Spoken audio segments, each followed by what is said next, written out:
واقعہ ہے کہ حضرت شیخ واسطی رضی اللہ عنہ جنگل کی سیر کرتے ہوئے ایک دیہاتی کے پاس پہنچے جو تنہا تھے. فرماتے ہیں میں نے سلام کیا, انہوں نے جواب دیا.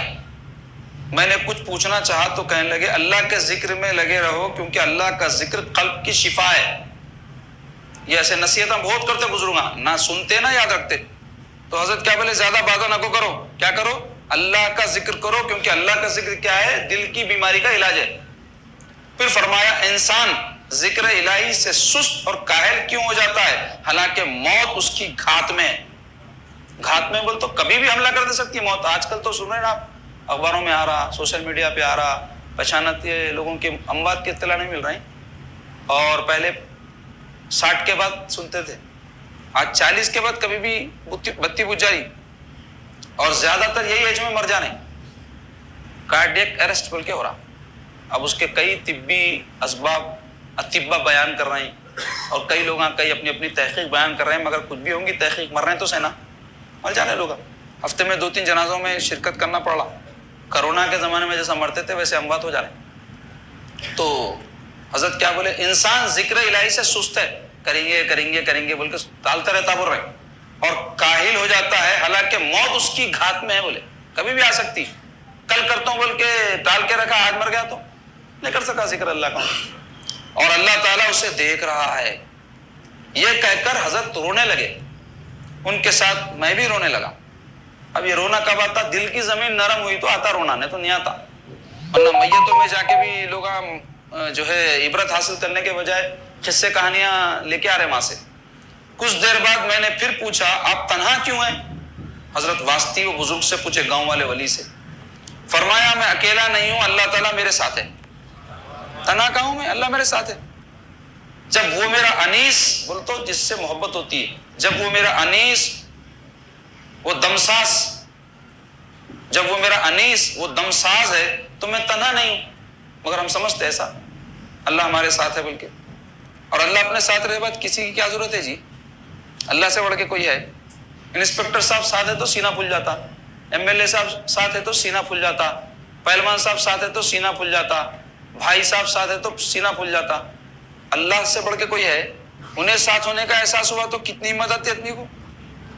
اس کے بعد جلدی سے میرے پاس سے اٹھ کر چلے گئے, یہ کہتے ہوئے اے میرے پروردگار تیری بہت سی مخلوق تجھے چھوڑ کر غیر کے ساتھ مشغول ہے, کاروبار کے پیچھے, مال کے پیچھے, عزت کے پیچھے, شہرت کے پیچھے, ان کے پیچھے ان کے پیچھے, جائز ناجائز کئی تعلقات کے پیچھے بھاگ رہے. حالانکہ تو تمام چھوٹی ہوئی چیزوں کا نعم البدل ہے. اے ہر غریب کے ساتھی, اے ہر تنہا کے مونس, اے بے سہارا کی پناہ. یہ کہتے ہوئے حضرت چلے گئے. شیخ واسطی فرماتے ہیں وہ آگے آگے چلے جا رہے تھے, میں ان کے پیچھے لگا تھا. پلٹ کر مجھے دیکھا اور کہا اللہ تمہیں عافیت بخشے, مجھ سے بہتر کو تلاش کرو اور مجھے اپنے سے بہتر کے ساتھ رہنے دو. پھر نظر سے غائب ہو گئے.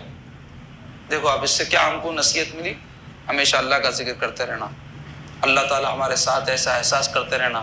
اور اللہ تعالیٰ کے ساتھ ہونے کا احساس اور ادراک ہوگا تو آدمی کو بے نیازی پیدا ہو جاتی, کسی چیز کی پرواہ نہیں رہتی. اللہ میرے ساتھ ہے, مجھے کیا فکر ہے, جس حال میں رکھے میں راضی ہوں. اور ایک واقعہ ہے, سونے کی زمین سونے کا آسمان, یہ زبردست عنوان ہے. سونا بولتے کانا ٹھہر جاتا ہے, مردوں سے زیادہ عورتوں کے. تو سونے کی زمین سونے کا آسمان. سیر بیاباں کے دوران حضرت ذوالنون مصری رضی اللہ عنہ کو گھاس پر لیٹے ہوئے ایک شخص ملے. سلام و جواب کے بعد انہوں نے پوچھا کہاں کے باشندے ہو. حضرت ذوالنون مصری بہت بڑے ولی ہے نا, ان سے ایک صاحب پوچھے کہاں کے رہنے والے ہو. تو حضرت بولے مصر کا. کہاں جا رہے ہو پوچھے. تو حضرت ذوالنون اللہ تعالیٰ کے ساتھ انس تلاش کر رہا ہوں, اللہ کی محبت کے راستے پر چل رہا ہوں. تو کہنے لگے دنیا و آخرت کو ترک کر دو, اس وقت طلب صادق ہوگی اور محبت مولا کی منزل پا جاؤ گے. دنیا اور آخرت کو ترک کر دو, یعنی دنیا اور آخرت کی محبت دل سے نکال دو.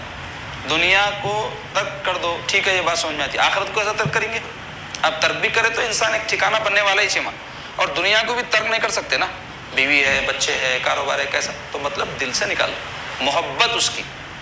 مگر اس کا یہ مطلب نہیں ہے کہ بیوی کو دوسروں کے حال پہ چھوڑ دو, جا کچھ بھی کام کر لے کھا لے, بچوں کو پلٹ کے نہیں پوچھنا, یہ دنیا ترک کرنا نہیں ہے. ان کی ایسی محبت جو اللہ کی یاد سے غافل کر دے، ان کی ایسی مصروفیات جو اللہ کی اطاعت سے دور کر دے، اس سے بچنا چاہیے۔ تو دنیا و آخرت کو ترک کر دو، اس وقت طلب صادق ہوگی اور محبت مولا کی منزل پا جاؤ گے۔ یہ بات درست ہے، ذرا اس کی وضاحت مادے بولے کون؟ حضرت ذوالنون کہنے لگے وہ بزرگ، کیا ہمارے حاصل کیے ہوئے پر تہمت لگا رہے ہو؟ تم جو کہتے ہو ہمیں اس کے سوا عطا ہوا ہے، یعنی اللہ کی معرفت۔ تو حضرت ذوالنون نے کہا میں آپ پر تہمت نہیں باندھتا، بلکہ اس بات کا خواہش مند ہوں کہ اس نورانی کلام کو مزید منور فرمائیے، یعنی حضرت اس کی اور وضاحت کیجیے اور اس کی تفصیل بیان کیجیے۔ تو حضرت فرمائے اے ذوالنون اوپر دیکھ، میں نے نظر اٹھائی تو آسمان سونے کا بن گیا تھا اور زمین بھی سونے کی بن گئی تھی اور دونوں چمک رہے تھے۔ اب فرمائے آنکھیں بند کر لو۔ میں نے آنکھیں بند کر کے پھر کھولی تو سب کچھ پھر اپنی اصلی حالت پر تھا۔ پھر میں نے دریافت کیا اس کی جانب راستہ کس طرح ملے گا؟ اللہ کی جانب۔ فرمایا اگر تو اللہ کا بندہ ہے تو اس کے لیے سب سے الگ ہو جا، یعنی مال دولت عزت شہرت اس کی سب خواہش سے اپنے آپ کو الگ کر لے، تب اللہ تبارک و تعالیٰ کی راہ ملتی ہے بندے کو۔ تقریر میں بولنا آسان ہے، عمل میں لانا مشکل ہے اور پانا بہت ہی مشکل ہے، ناممکن نہیں ہے مگر۔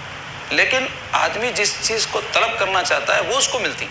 ہماری طلب ہی نہیں ہے، ہماری طلب ہے دنیا مال عزت شہرت، یا اس سے کوئی آگے بڑھ گئے مولوی صاحب جیسے لوگ آئے تو لوگ آخرت جنت مل جائے، اللہ معاف کر دے قیامت کے دن۔